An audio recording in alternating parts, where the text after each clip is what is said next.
Hello viewers, অচ্যুতদার free coaching চ্যানেলে তোমাদের সকলকে স্বাগত জানাই। আজকের এই ভিডিওতে তোমরা যারা রবীন্দ্রভারতী ইউনিভার্সিটিতে ডিস্টেন্স এডুকেশনের মাধ্যমে MA হিস্ট্রি ফার্স্ট সেমিস্টারে পড়ছো, তোমাদের যে 1.3 পেপারটি রয়েছে অর্থাৎ থার্ড পেপার, এই পেপারটির একটি ইম্পর্টেন্ট প্রশ্ন 2024-25 সাজেশন অনুযায়ী, would you agree that the pre colonial village society অর্থাৎ প্রাক ঔপনিবেশিক যুগে যে গ্রাম কমিটিগুলো ছিল তার ক্যারেক্টারাইজ অর্থাৎ তার যে চরিত্র বা বৈশিষ্ট্য কী ছিল বাই ইন্টারনাল কন্ট্রাডিকশনস, মানে যে আভ্যন্তরীণ যে স্বয়ংসম্পূর্ণ ছিল গ্রামগুলি, সেই আভ্যন্তরীণ স্বয়ংসম্পূর্ণতার দিকটি উল্লেখ করে ভারতীয় গ্রামীণ কাঠামোটি এখানে আলোচনা করতে হবে প্রি কলোনিয়াল পিরিয়ডে, ব্রিটিশ ঔপনিবেশিক যুগে, প্রাক ঔপনিবেশিক যুগে। Would you argue that the pre colonial village society was characterize by internal contradictions বা আসতে পারে explain the extent of village self-sufficiency in late pre-colonial India। ভারতীয় গ্রাম সমাজগুলি কি স্বয়ংসম্পূর্ণ ছিল বা প্রাক ঔপনিবেশিক যুগে গ্রামীণ কাঠামোটি কেমন ছিল, তার উপরে 10 নম্বরের প্রশ্ন উত্তরটি নিয়ে আলোচনা করছি ভিডিওতে। দেখো, উত্তরটি তোমরা যেভাবে লিখবে, প্রাক ঔপনিবেশিক ভারতে গ্রাম সমাজে কয়েকটি চারিত্রিক বৈশিষ্ট্য উল্লেখ করা যায়, যেগুলিকে কেন্দ্র করে ঐতিহাসিক মহলে বিভিন্ন মতভেদ আছে। এই সময় গ্রাম সমাজ অর্থনৈতিকভাবে স্বয়ংক্রিয় ছিল কি না, সেই সমাজের নিয়ন্ত্রক শক্তি বা কারা ছিল, এবং সেই গ্রাম সমাজে শোষিত বা এবং শোষক শ্রেণীর মধ্যে কী ধরনের সামাজিক বন্ধন ছিল, এই সমস্ত বিষয়ে ঊনবিংশ শতক থেকে বিভিন্ন ধরনের গবেষণা শুরু হয়। তাছাড়া ঔপনিবেশিক প্রশাসকেরাও এই সমস্ত বিষয়ে বিভিন্ন তথ্যানুসন্ধান করেছিলেন।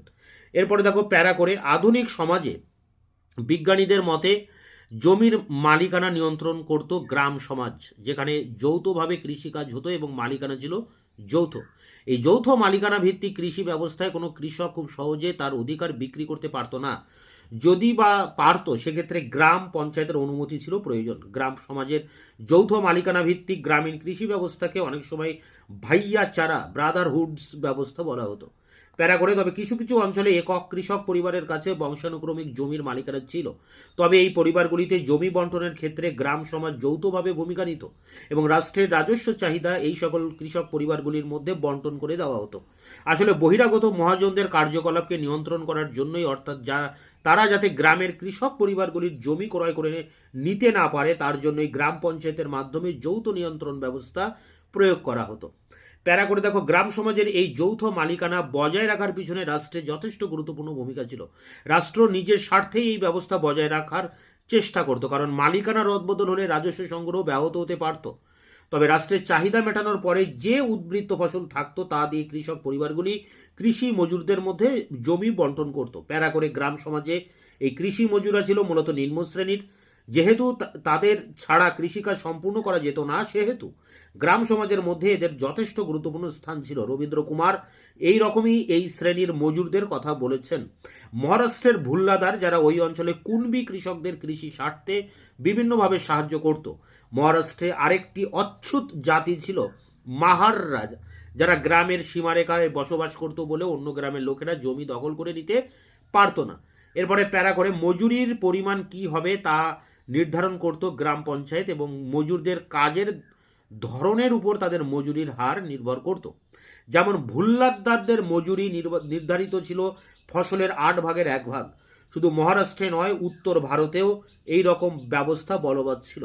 মজুরি নির্ধারণ করা ছাড়াও গ্রামের সর্বোচ্চ প্রতিষ্ঠান গ্রাম পঞ্চায়েত গ্রাম প্রধানের বিভিন্ন ক্ষেত্রে নিয়ন্ত্রক ভূমিকা গ্রহণ করত, যেমন রাষ্ট্রের আধিকারিকদের সঙ্গে আলোচনার সপক্ষে সম্পূর্ণ গ্রামের রাজস্ব নির্ধারণ, কি কি ধরনের কল্যাণমূলক কাজ গ্রামে করা যায়, গ্রামের স্থায়ী বাসিন্দা কারা হবে এবং বহিরাগত কাউকে গ্রামে বসবাস করতে দেওয়া হবে কিনা, এই সমস্ত বিভিন্ন ক্ষেত্রে গ্রাম পঞ্চায়েত বিধি নিষেধ আরোপ করে তার প্রশাসনিক ও সামাজিক ক্ষমতাকে নিয়ন্ত্রণ করত। কিছু কিছু গবেষকের মতে গ্রামে যৌথ নিয়ন্ত্রণ থাকলেও যে সমস্ত অল্প সংখ্যক একক কৃষক পরিবার ছিল তাদের মধ্যে সংঘর্ষের যথেষ্ট অবকাশ ছিল, যার মূল কারণ হয়তো বিভিন্ন স্তরের কৃষকদের মধ্যে শ্রেণী বৈষম্য।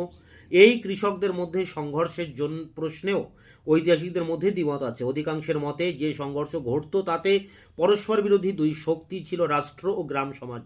যে ধরনের সংঘর্ষ মুঘল আমলে প্রায় দেখা গেছে।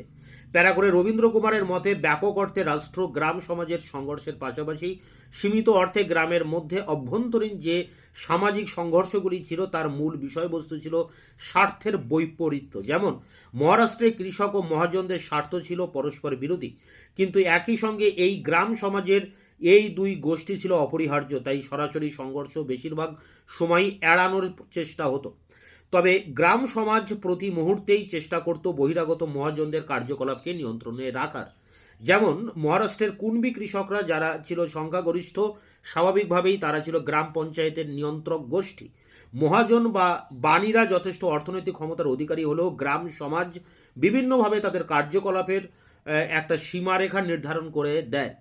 যেমন সুদের হার একটা নির্দিষ্ট সীমারেখার উপর বৃদ্ধি করা যেত না, মূলধন থেকে বেশি সুদ নেওয়া যেত না, এবং ঋণ সংগ্রহ বা পরিশোধের ব্যাপারেও বেশ কিছু নিয়ম তাদের উপর চাপিয়ে দেওয়া হতো। এই ধরনের নিয়মাবলী বাণীদের উপর চাপিয়ে দেওয়ার ফলে সামাজিক একটা টানাপোড়েনের অবকাশ ছিল বলে রবীন্দ্র কুমার মনে করেন। প্যারা করে দেখো, এটি শেষ প্যারা। সামাজিক সংঘর্ষের অবকাশ ছিল এই কারণে যে কুণবিদের ফসলের উদ্বৃত্ত বাণীদের কাছেই চলে যেত, এমনকি ফসলের অধিকাংশই গোলাজাত হওয়ার আগেই মহাজনের সম্পত্তি হয়ে যেত, কারণ বেশিরভাগ ক্ষেত্রেই কৃষকদের চাষের জন্য ঋণ গ্রহণ করত এবং ঋণ পরিশোধের জন্য উদ্বৃত্ত ফসল তাদের মহাজনদের ঘরে তুলে দিতে হতো। তবে পরবর্তীকালে মূলত ঔপনিবেশিক আমলে রাজস্বের ঊর্ধ্বগতি মহাজনদের উপর কুণবিদের নির্ভরতা ক্রমেই বৃদ্ধি করে চলেছিল। প্রাক ব্রিটিশ আমলে দেশীয় শাসকরা প্রাকৃতিক বিপর্যয়ের কারণে রাজস্ব মুকুব করলেও ব্রিটিশ শাসনে তার কোনো অবকাশ ছিল না।